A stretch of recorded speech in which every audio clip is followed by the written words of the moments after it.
2:17 a.m. Her phone lit up. Still thinking about last night. She assumed I was clueless. 18 years, 3 kids, our business. Gone because she couldn't keep her affair off the company credit card. When I said, "I'll handle the divorce papers," she froze. Too late. My name is Winston Stratton. I'm 43 years old, and I've spent the last 2 decades building 2 things: a family and a business. Both seemed solid until one Tuesday evening when everything started to fracture. I was in our home office in Scottsdale, Arizona, finishing up a proposal for a major client. Our IT consulting firm, Stratton Digital Solutions, was on the verge of landing a contract with a Fortune 500 company. Vanessa and I had built this business from nothing, back when Emma was just a baby. Now we had 15 employees, 3 kids, and a life that looked perfect from the outside. The clock showed 11:47 p.m.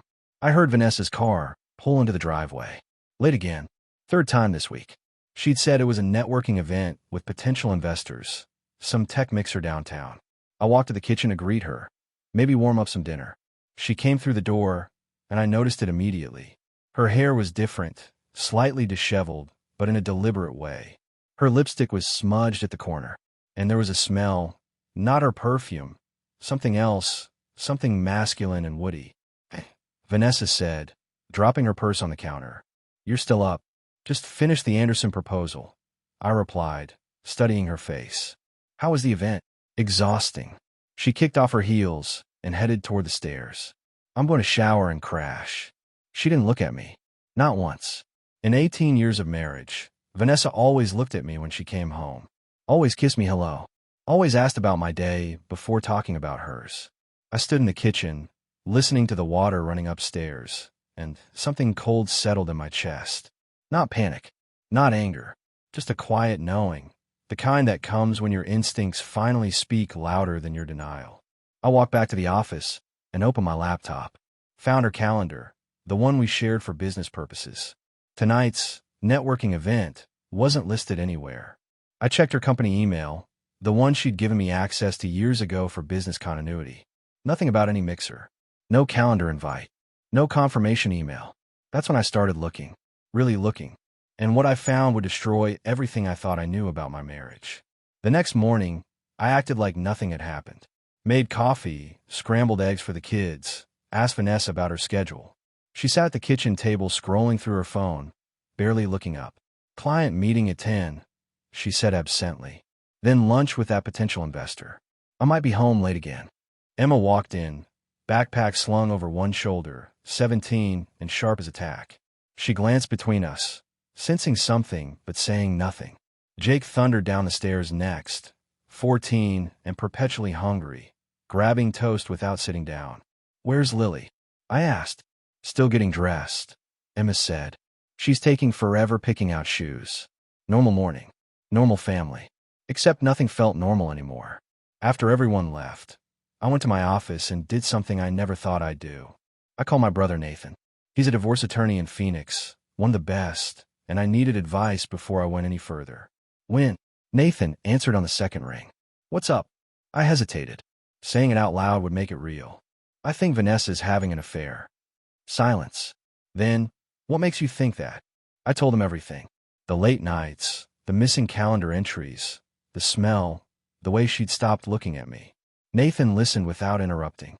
"You need proof," he finally said. "Solid, undeniable proof. Not just suspicions. If you're going to do this, especially with the business involved, you need documentation." "How do I get that without becoming someone I'm not?" I asked. Nathan's voice softened. "When you're protecting yourself and your kids. There's nothing wrong with that. Check her phone records, credit card statements, anything you have joint access to. But don't do anything illegal. Don't hack her personal accounts. Stay clean." I spent the next 3 days digging through our financial records. Our business accounts were joint, everything transparent for tax purposes. That's where I found it. Charges at hotels in Phoenix. Not the ones we use for business travel. These were boutique places, romantic spots downtown. For different transactions over the past 6 weeks.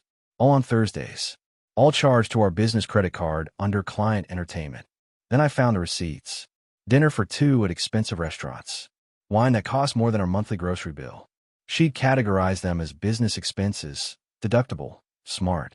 Except I knew for a fact we had no clients in those areas. I photographed everything, built a timeline, cross-referenced it with her calendar, the real one I'd found on her laptop. Every Thursday for the past 2 months, she'd blocked off personal time from 6 p.m. to midnight. The final piece came when I checked our company's partnership agreement, the one Vanessa and I had signed when we incorporated. I drafted it myself with Nathan's help, back when we were young and optimistic and thought we'd never need the protective clauses. But there they were.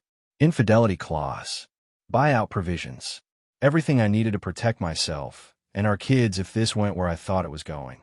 I sat in my office, staring at the evidence spread across my desk, and felt something shift inside me. Not heartbreak, not rage, just cold, calculated clarity. I knew what I had to do next. I waited until Friday morning. Vanessa had just gotten back from her morning yoga class, hair still damp, wearing those expensive leggings she'd bought last month. The kids had already left for school. Emma had driven Jake and Lily, which meant we had at least 40 minutes alone. Perfect timing. Vanessa poured herself coffee, scrolling through her phone like always. I sat at the kitchen table, hands folded, watching her. I'd rehearsed this moment 100 times in my head, but now that it was here, I felt nothing but cold clarity. "We need to talk," I said. Vanessa glanced up, barely interested. "About what?" "About Brad Sullivan." Her hand froze mid-scroll, just for a second. The tell was tiny, but I caught it. Then she recovered, arranging her face into a mask of confusion. "Who?" "The guy you've been meeting at the Phoenician every Thursday night," I said, keeping my voice level and calm. "The one you've been charging to our business account as client entertainment. The one who's been helping you spend $8,000 of company money over the past 2 months. The color drained from Vanessa's face. She set her coffee down slowly, carefully, like she was buying time to think. "Winston, I don't know what you're talking about." I slid a folder across the table. Vanessa stared at it, but didn't touch it, like it might burn her. "Hotel receipts, restaurant charges, GPS data from your company car, which is also company property. I've got dates, times, locations, even the wine you ordered." I paused. "I also reviewed our partnership contract. You remember the infidelity clause, right? The one you thought was paranoid when I insisted Nathan draft it into our agreement." Vanessa's jaw tightened. Her eyes flashed with something defensive, almost angry. "You've been spying on me, going through my things." "I've been reviewing our business expenses," I corrected her. "Something any 50% partner has the legal right to do." What I found was my wife systematically stealing from our company to fund an affair. "That's embezzlement, Vanessa. That's fraud." She opened her mouth, closed it again. Her eyes darted toward the hallway, probably calculating if she could leave, regroup, come back with a better story. I'd seen her do it in business negotiations 100 times. "Don't," I said quietly. "Don't insult me by lying anymore. About everything. Text messages you thought were deleted. Calendar entries. Even a statement from the hotel staff confirming you've been a regular guest." Vanessa's face changed then. The mask slipped completely. What replaced it was something cold, calculating, defensive. "You want to know why?" Her voice rose. "Because you haven't touched me in over a year. Because all you care about is work and the kids and that stupid house. Because I felt invisible in my own marriage. So you decided to betray 18 years of marriage and endanger our business." I stood up slowly, walked to the counter, poured myself more coffee. My hands were completely steady. "Here's what's going to happen. You're going to call Brad. You're going to tell him you'll be free next week, permanently, because I'll be handling the divorce papers." Vanessa just stared at me, completely frozen. Her eyes went wide, pupils dilating. "Wait," she whispered. "What?" "You heard me. You can't be serious." Her voice was shaking now. "We have kids. We have a business. We have a life. You're going to throw away everything over this." I looked at her, really looked at her, and felt nothing but profound disappointment. "I'm not throwing anything away, Vanessa. You already did that. The moment you chose to lie, to steal, to betray everything we built together. Pack your things. You can stay at your sister's. I want you out by Sunday evening." Vanessa didn't leave quietly. She spent the next hour cycling through every manipulation tactic in her arsenal. First came the tears, the pleading, the promises that it was just a mistake, that Brad meant nothing, that she'd end it immediately if I just give her another chance. When that didn't work, she tried bargaining. So we could go to counseling, that we could work through this. That divorce would hurt the kids more than her affair ever could.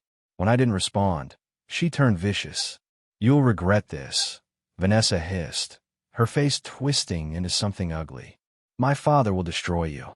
You think you can just kick me out of my own company? I built that business just as much as you did." "Our company," I corrected calmly. "And according to the partnership agreement you signed, infidelity committed by a partner, especially when using company resources for personal gain, triggers an immediate buyout clause at a discounted valuation. Nathan's already drafting the paperwork. You'll get what you're legally entitled to. Nothing more." Her face went chalk white. "You talked to your brother about this?" "You told Nathan." "I talked to my attorney about protecting my interests and my children's interests," I said firmly. "Emma's applying to colleges next year. Jake and Lily need stability, not chaos. You think I'm going to let you take them down with you? Let you destroy their future because you couldn't keep your vows?" That shut her up. For about 10 seconds. "The kids don't need to know about this," Vanessa said desperately. "We can tell them we grew apart. We can be civil." "I agree," I replied. "Which is why you're going to pack your things quietly and leave without making a scene. Because if you force me to explain to Emma why her mother destroyed this family, I will tell her the truth." That afternoon, after Vanessa had locked herself in the bedroom, I sat down with Emma. She deserved to know first, being the oldest and the most perceptive. We sat in my office, door closed, the sounds of the house settling around us. "Dad, what's going on?" Emma asked immediately. "Mom's been crying all morning, and I heard you arguing." I took a deep breath. No point in sugarcoating it. "Your mother and I are getting divorced. She's been having an affair for the past several months, and I'm not willing to stay in a marriage without trust and honesty." Emma stared at me. I watched her process it, saw the confusion, then the understanding, then the anger flash across her face. "That's why she's been gone so much. All those Thursday night meetings." "Yeah, I knew something was wrong," Emma said quietly. Her voice shook, but she was holding it together. "She's been different, distant. I thought maybe you two were just stressed about work." "I'm sorry you noticed," I said. "I should have seen it sooner." "Don't apologize." Emma's jaw set in a way that reminded me of myself. "She did this, not you. Are we going to be okay?" "We're going to be fine," I promised. "Better than fine. I need you to help me with Jake and Lily, though. They're going to need their big sister more than ever." She nodded, wiping her eyes quickly. "What about the business?" "Smart kid. Always thinking 2 steps ahead. I'm buying her out. The company will continue. Our employees will keep their jobs. Nothing changes professionally." That evening, I sat Jake and Lily down together in the living room. Jake was old enough to handle more details. Lily needed gentler truths. "Your mom and I have decided to get divorced," I said simply. "Sometimes adults make mistakes and hurt each other, and the best thing to do is to live separately so we can both be better parents to you." Jake went silent, his face shutting down the way it did when he was processing something painful. Lily's eyes filled with tears immediately. "Is it my fault?" Lily whispered. I pulled her onto my lap. "No, sweetheart. This has nothing to do with you. This is between your mom and me. You 3 are the best thing that ever happened to me, and that will never change." Jake finally spoke. "Where's Mom going to live?" "With Aunt Rachel for now. You'll still see her. We'll work out a schedule." By Sunday evening, Vanessa was gone. She'd packed 3 suitcases, taken her car, and left without saying goodbye to the kids. Just walked out the door while they were at their grandmother's house. 18 years of marriage, 3 children, and she couldn't even face them. Emma found me in the garage that night, where I was organizing tools just to keep my hands busy. "She's really gone?" Emma asked. "Yeah." "Good," Emma said quietly, fiercely.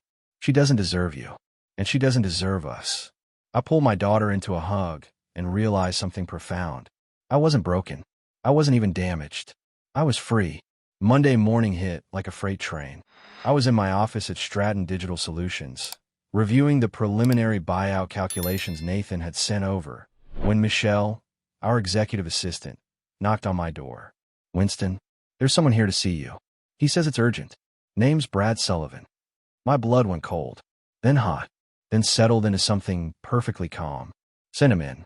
Brad Sullivan walked into my office like he owned the place. Tall, confident, wearing an expensive suit that screamed tech money. He had that practice smile, the kind that worked on investors and apparently worked on my wife. Winston Stratton. Brad extended his hand. I didn't take it, just looked at him until he lowered it awkwardly. I think we need to talk, Brad said, settling into the chair across from my desk, uninvited. About what? I asked. About the Anderson contract. The Fortune 500 deal you're pitching? I'm the VP of Technology at Anderson Industries. I'm the one evaluating your proposal. The room tilted slightly. This couldn't be real. The universe couldn't be this cruel or this perfect. You're joking, I said flatly.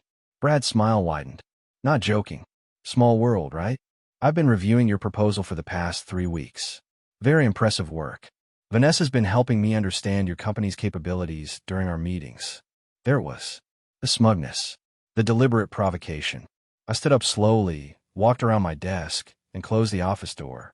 Then I turned to face him, keeping my voice perfectly level. Let me make something very clear, I said. My personal life and my professional life are completely separate. You want to evaluate our proposal? Fine. Evaluate it on merit. But if you think you can leverage your relationship with my soon-to-be ex-wife to manipulate this deal, you're making a serious mistake. Brad's smile faltered. I'm not trying to manipulate anything. Then why are you here? I asked. In my office, telling me you're sleeping with my wife and reviewing my biggest contract. What exactly did you hope to accomplish? He shifted uncomfortably. I want to be upfront. Professional. Man to man. Man to man. I stepped closer. A man doesn't sleep with another man's wife. A man doesn't use business opportunities to rub affairs in someone's face. You want professional? Get out of my office. Review the proposal objectively. Make your decision based on the work, not the drama. Brad stood up. You're making this personal. You made it personal the moment you touched my wife, I replied. Now you're in my office trying to what? Intimidate me? Assert dominance? I don't intimidate, Brad. And if you tank this deal because of your relationship with Vanessa, I'll make sure every tech executive in Phoenix knows exactly why. This industry talks. Choose wisely. Brad left without another word. I sat back down at my desk, hands shaking slightly, and called Nathan. We've got a problem, I said. That evening, I got home to find Emma sitting on the front steps, her face pale and worried. Dad, it's Lily, Emma said immediately. She won't come out of her room. She's been crying for hours. I tried talking to her, but she wants you. I found Lily curled up on her bed, hugging her favorite stuffed elephant, her 8-year-old face blotchy and wet with tears. My heart broke. Hey, sweetheart, I said softly, sitting on the edge of her bed. Lily looked up at me. Is Mommy coming back? She'll visit, I promised. You'll see her all the time. But why did she leave? Lily's voice cracked. Did I do something bad? Was I not good enough? I pulled her into my lap, holding her tight. Listen to me, Lily. None of this is your fault. Not one bit. Sometimes grown-ups make mistakes and hurt each other, and the best thing is to live separately. But you, Jake and Emma, you 3 are perfect. You're the best parts of both of us. I miss her. Lily sobbed into my shoulder. I know, baby. I know. Jake appeared in the doorway, silent and watching. At 14, he was trying to be strong, but I could see the cracks forming. Jake, come here, I said. He hesitated, then walked over. I pulled him into the hug, too, and we sat there, the 3 of us, while Lily cried and Jake fought back his own tears. We're going to be okay. I promised them. I'm not going anywhere. Emma's not going anywhere. We're going to figure this out together. Later that night, after I'd gotten Lily to sleep and Jake had retreated to his room, Emma found me in the kitchen. Mom called, Emma said quietly. She wants to talk to the kids tomorrow. Okay. I don't want to talk to her, Emma admitted. Is that wrong? I pulled her into a hug. No, honey. You feel what you feel. But she's still your mom. Eventually, you'll need to find a way to communicate, even if you're angry. I'm so angry, Dad, Emma whispered. At her. At what she did to you. To us. I know, I said. Me too. But we can't let anger poison us. We're better than that. Emma nodded against my shoulder. I'm glad you're my dad. I'm glad you're my daughter. Nathan called me Thursday morning with news that made everything worse. When? I found something, Nathan said, his voice tight. Remember that money you were saving for the move to Colorado? The $80,000 in the joint savings account earmarked for the down payment on the house in Boulder. My stomach dropped. What about it? It's gone. Vanessa transferred it to a personal account 2 weeks ago. Before you confronted her, she was planning this. I sat down heavily. That money represented years of sacrifice. Extra contracts, late nights, skipped vacations. We've been planning to relocate the business to Boulder, expand into the Colorado market. The kids were excited. Emma had already visited the University of Colorado campus. Can we get it back? I asked. We can try, but it'll take time. She'll claim it was for business expenses, or that she's entitled to half for the divorce settlement. The fact that she moved it before you filed might actually work in our favor. Shows premeditation. I drove to Rachel's house, Vanessa's sister's place, where Vanessa had been staying. Rachel answered the door, looking uncomfortable. She's not here, Winston, Rachel said. I'm not here to fight, I replied calmly. But she stole $80,000 from our family. Money meant for our kids' future. I need to know if you're aware of what she's doing. Rachel's face fell. She told me it was her money, that you were trying to freeze her out. Rachel, check the account dates. Check when she transferred it. I didn't even know about the affair until after she moved that money. She planned this. She's been preparing to run for months. Rachel looked sick. I'll talk to her. Don't bother, I said. Just know that when this goes to court, the truth will come out. All of it. That evening, Emma came to me with her phone. Dad, you need to see this. It was an Instagram post for Vanessa. A photo of her and Brad at some upscale restaurant. Wine glasses raised, smiling. The caption read, New beginnings. Sometimes you have to let go of the past to embrace your future. She posted this publicly. I asked, stunned. Emma nodded, angry tears in her eyes. Half my friends have seen it. People are asking me questions. It's humiliating. I pulled her into a hug. I'm sorry, sweetheart. Your mother's making poor choices. She's making selfish choices, Emma corrected. There's a difference. The next morning, I got a call from Anderson Industries. Not from Brad. From his boss. Mr. Stratton, this is Patricia Chun, CEO of Anderson Industries. I understand there's been some personal conflict between you and one of my VPs regarding your proposal. I chose my words carefully. There have been some complications, yes. Brad Sullivan no longer works for this company, Patricia said bluntly. We don't tolerate employees who create conflicts of interest or engage in unprofessional conduct. Your proposal is still under consideration, and it will be evaluated solely on merit. I apologize for any distress this situation has caused. After she hung up, I sat back in my chair. Brad had been fired. Vanessa's meal ticket was gone, and I felt absolutely nothing but cold satisfaction. Friday afternoon, I was picking up Jake from wrestling practice when my phone exploded with notifications. Texts from Emma, from other parents, from our neighbors. I pulled over and checked. Emma had posted something on Instagram, a long message that started, Since my mom decided to make her life public, I'm going to tell the truth. My heart stopped. I called Emma immediately. Dad, I know you're going to be mad, Emma said before I could speak. But I couldn't stay quiet anymore. She's lying about everything, making you look like the villain, and I'm done watching her manipulate people. Emma, what did you post? The truth. That she had an affair. That she stole money from our family. That you've been nothing but kind and fair through all of this. That she walked out on us without even saying goodbye. I pulled into a parking lot, read the full post. It was detailed, emotional, and brutally honest. Emma had tagged Vanessa, tagged Brad, tagged everyone. Emma, I appreciate you wanting to defend me, I said carefully. But this is between your mother and me. You didn't need to put yourself in the middle. I'm already in the middle, Dad, Emma replied, her voice breaking. We all are.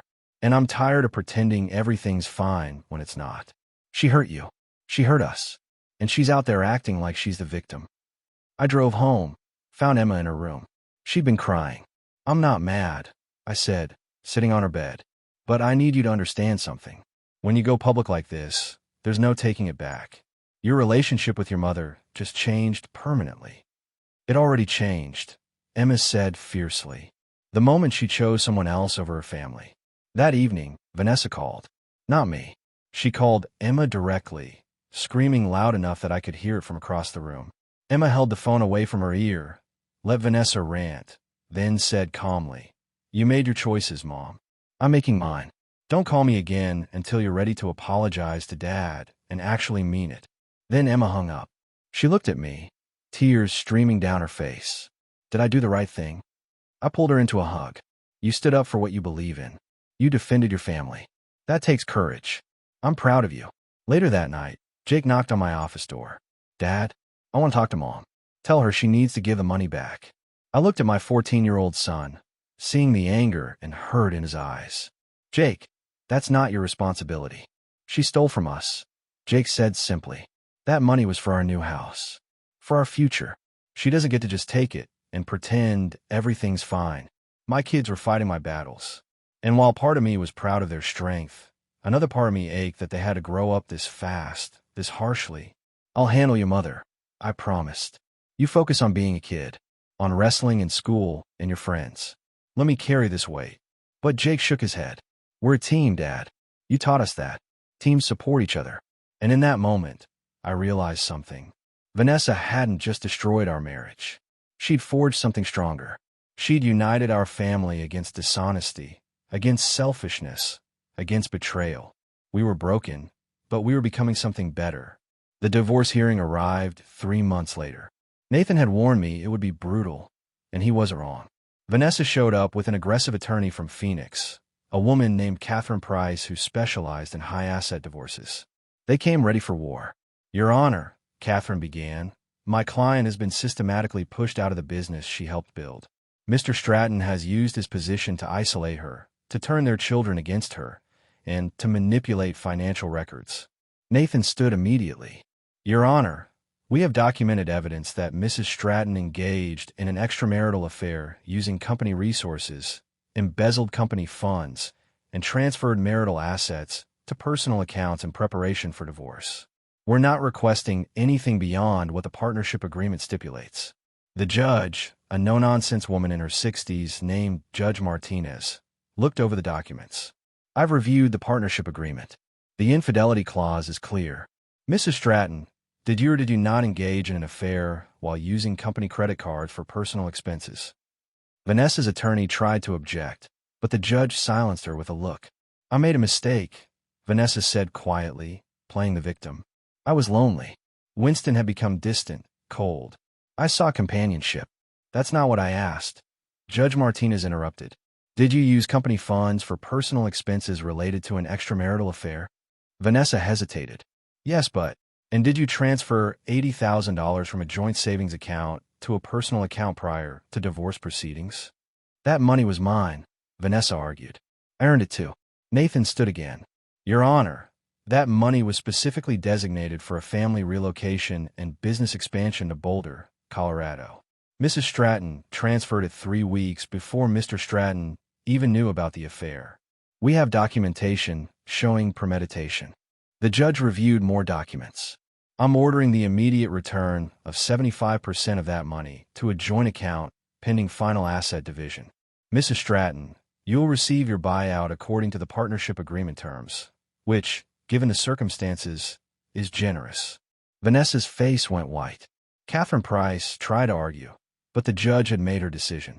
Outside the courtroom, Vanessa approached me, tears streaming down her face. Winston, please. Don't do this. We can still fix this. There's nothing to fix, I said calmly. You made your choices. Now you live with the consequences. What about Brad? She said desperately.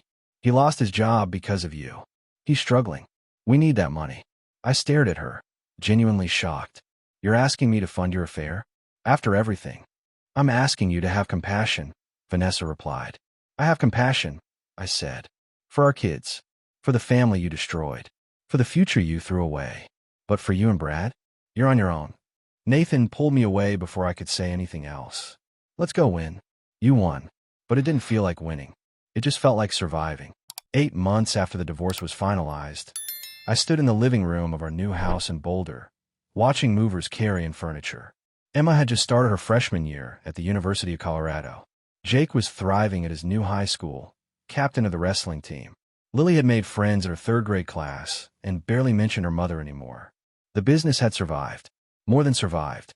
Without Vanessa's drama and Brad's interference, we'd landed the Anderson contract and 2 additional Fortune 500 clients. I promoted my senior developer to partner, brought in fresh talent, and opened our Boulder office ahead of schedule. Vanessa had moved in with Brad, who'd found work at a smaller tech company at half his previous salary. She'd burned through her settlement money within 4 months, tried to take me back to court for more support, and lost. Emma refused to speak to her. Jake saw her once a month out of obligation. Lily asked about her sometimes, but didn't seem particularly interested in visiting. Robert Hayes, Vanessa's father, had become a regular presence in our lives. The 68-year-old showed up for Jake's wrestling matches, took Lily to the park on Saturdays, and had Sunday dinners with us once a month. "You're a good man, Winston," Robert had told me after one dinner. "Better than my daughter deserved. I'm sorry for what she put you through. Your grandchildren needed their grandfather," I'd replied. "That's what matters now." Emma came downstairs carrying a box of books. "Dad, what do you want these?" "Your choice," I said. "This is your home, too." She smiled, the first genuine smile I'd seen from her in months. "It feels good here, like we can breathe again." That evening, after the kids were asleep, I sat on the back porch of our new house, looking at the mountains in the distance. My phone buzzed. A text from Nathan. "Brad Sullivan filed for bankruptcy. Vanessa's calling everyone for money. Just FYI." I deleted the message. Their problems weren't mine anymore.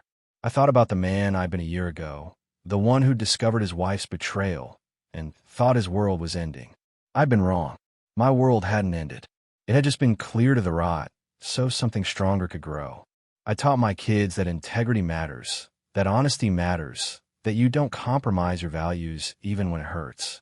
They'd watch me stand up for myself, fight for them, and rebuild from ashes. Emma was thriving in college. Jake was confident and strong. Lily was happy. And me? I was free. The betrayal had broken me open, but what grew back was tougher, clearer, better. I'd learned that love without respect is worthless, that trust is earned daily, and that sometimes the strongest thing you can do is walk away. I didn't hate Vanessa anymore. I didn't think about her much at all. She was just a chapter in my story, not the whole book. And the next chapters?